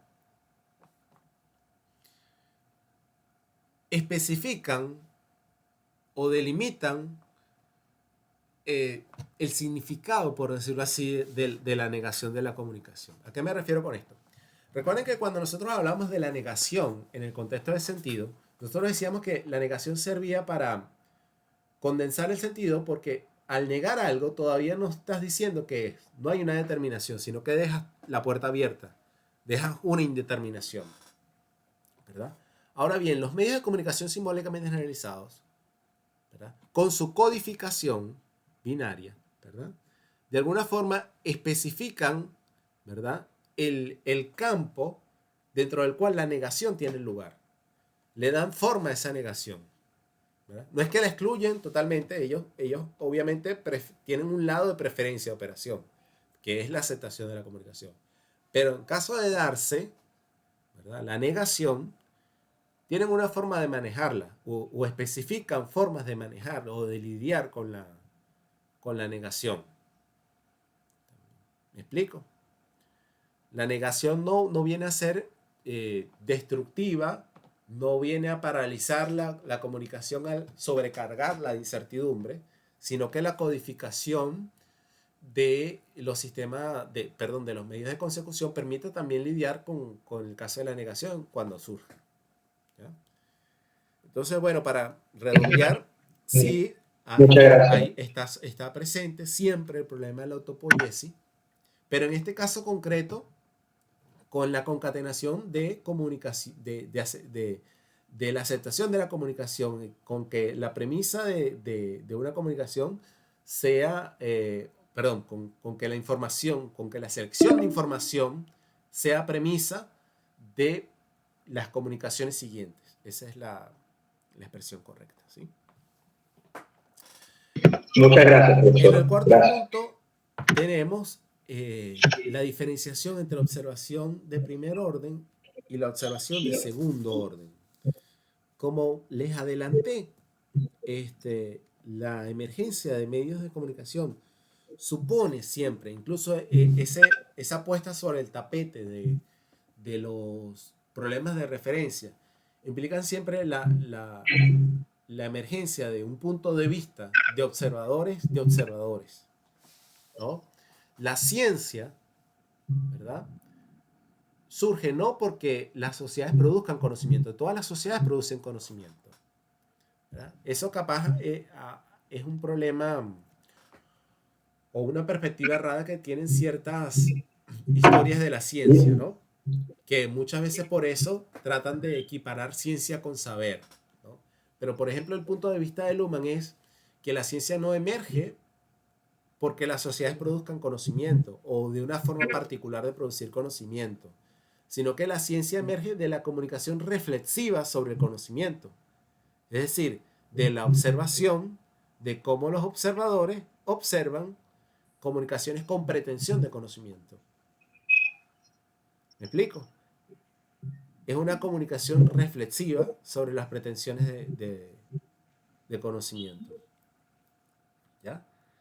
Y esto es algo que hacen posible los medios de comunicación simbólicamente generalizados y que son característicos también de la sociedad moderna, ¿no? El quinto punto se refiere a los programas, ¿verdad? Código y programa están relacionados. Punto 1 con punto 5 están muy relacionados.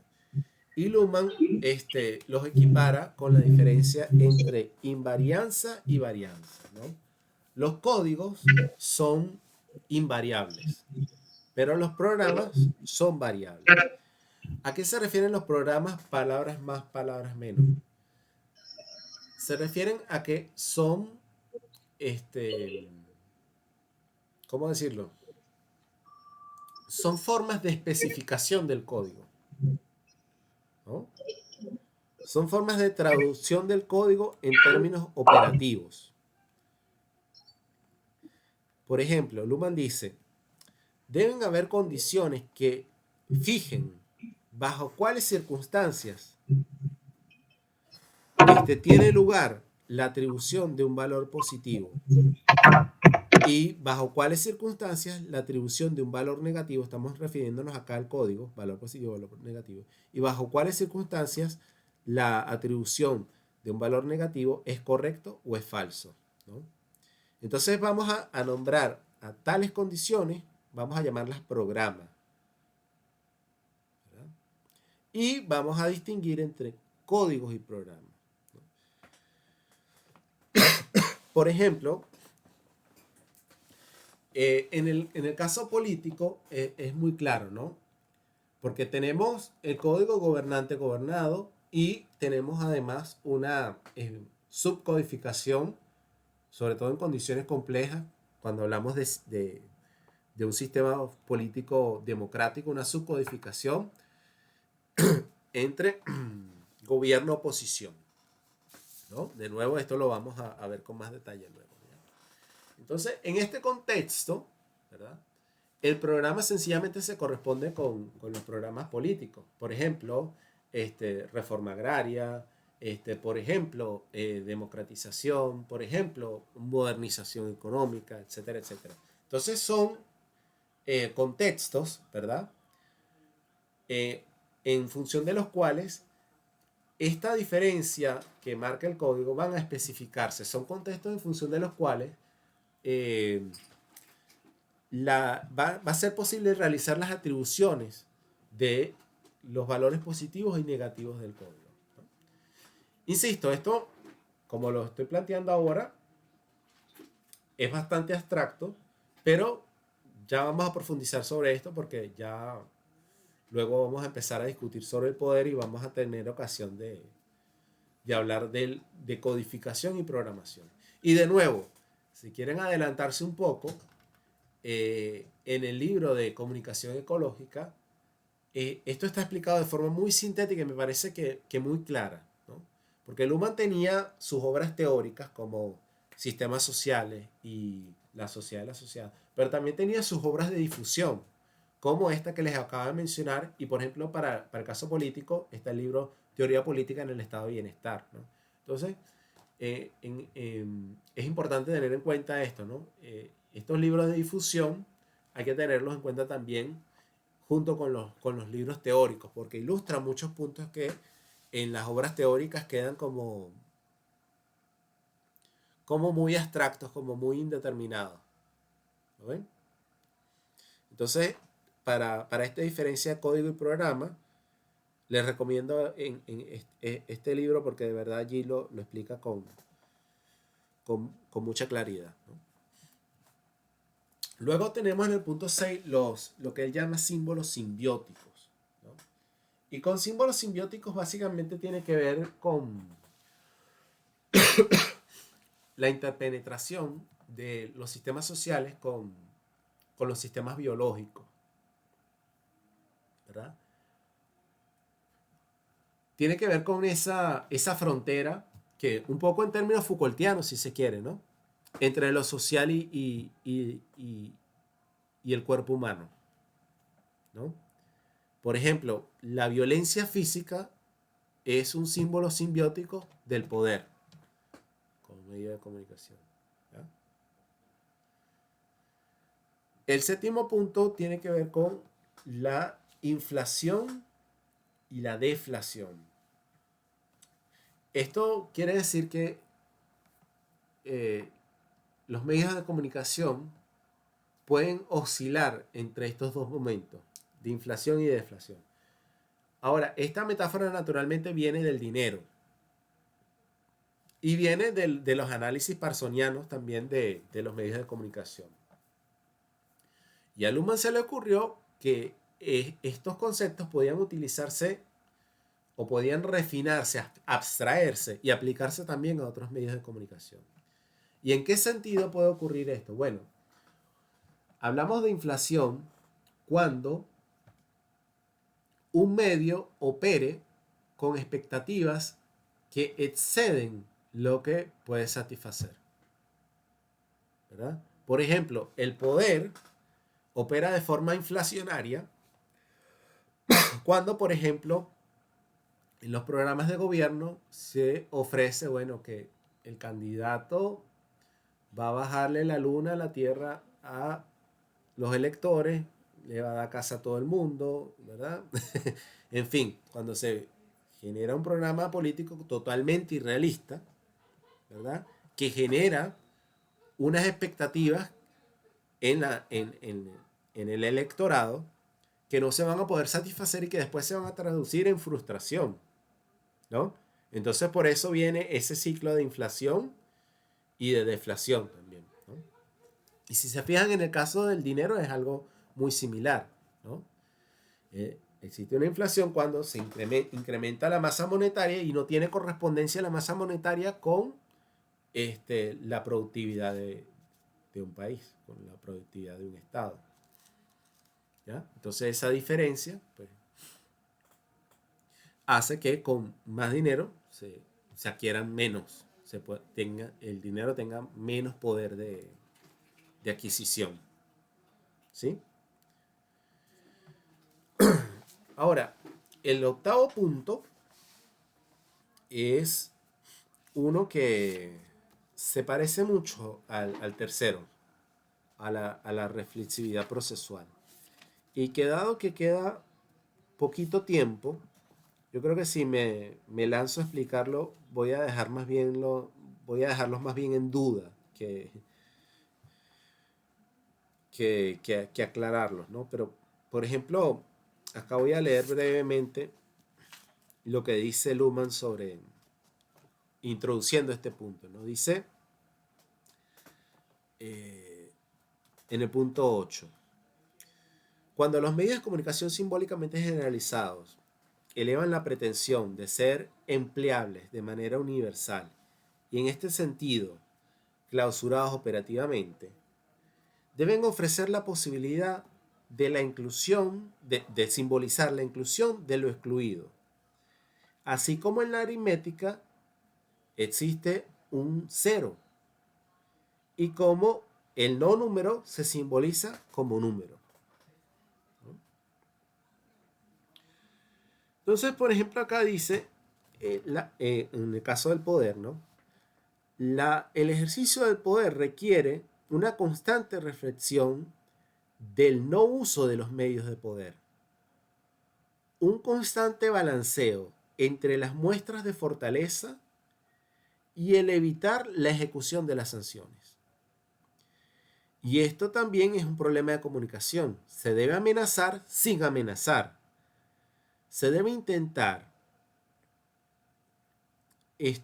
referir, dar indicio de estructuras y condiciones sin fijar lo que se hará cuando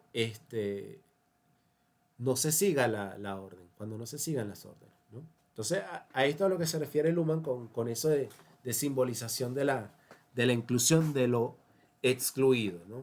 Son, digámoslo así, estrategias comunicativas que desarrollan los medios, ¿verdad? Para lidiar también con su reflexividad, porque si lo vemos es una forma de lidiar con su reflexividad, porque en esto que acabamos de leer, por ejemplo, en el caso del poder, es una estrategia frente a lo que se ha denominado contrapoder, ¿verdad? Es una forma de proceder el poder para evitar una reacción que pueda implicar la imposibilidad de la imposición de sanciones y la deslegitimación del gobernante, ¿no? En este caso concreto. ¿Sí? ¿Se comprende este punto? Por ejemplo, como lo explicamos, pues en el caso del poder, que es justamente lo que nos interesa además para nuestro curso. ¿Sí? Sí, profesor. Y bueno, el último punto, ya lo hemos adelantado, ¿verdad? Que es la formación de sistemas. Algunos, no todos, los medios de comunicación simbólicamente generalizados, generan suficiente complejidad como para que se diferencie un sistema funcional, ¿no? Y el punto 3 juega un rol importantísimo allá porque generan justamente procesos recursivos de comunicación que condensan el sentido y generan suficiente complejidad para que un sistema funcional se pueda clausurar operativamente y diferenciarse de su entorno. ¿Sí? Entonces, hasta acá llegamos con nuestra parte introductoria a la sociología de Luhmann. Entonces, tenemos herramientas ya teóricas que nos van a permitir seguir de cerca la argumentación de Luhmann sobre el sistema político, ¿no? Tenemos suficientes herramientas para comprender que nos permiten comprender su sociología y que nos van a permitir comprender cómo interpreta Luhmann lo político, ¿no?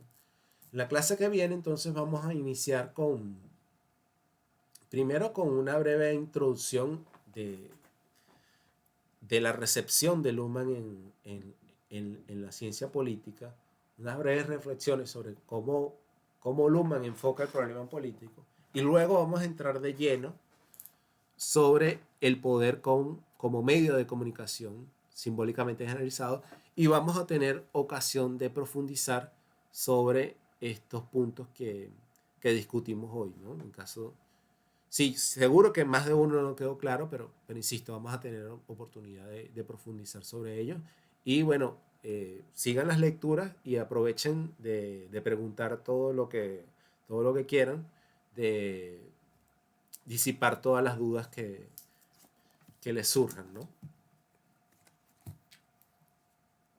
Bueno, si no hay ningún comentario, ninguna duda, entonces daríamos por terminada la sesión de hoy. Gracias, profesor. Por mi parte no hay duda. Buenas noches. Buenas noches. Buenas noches a todos. Buenas noches. Buenas noches, profesor. Muchas gracias. Buenas noches a todos.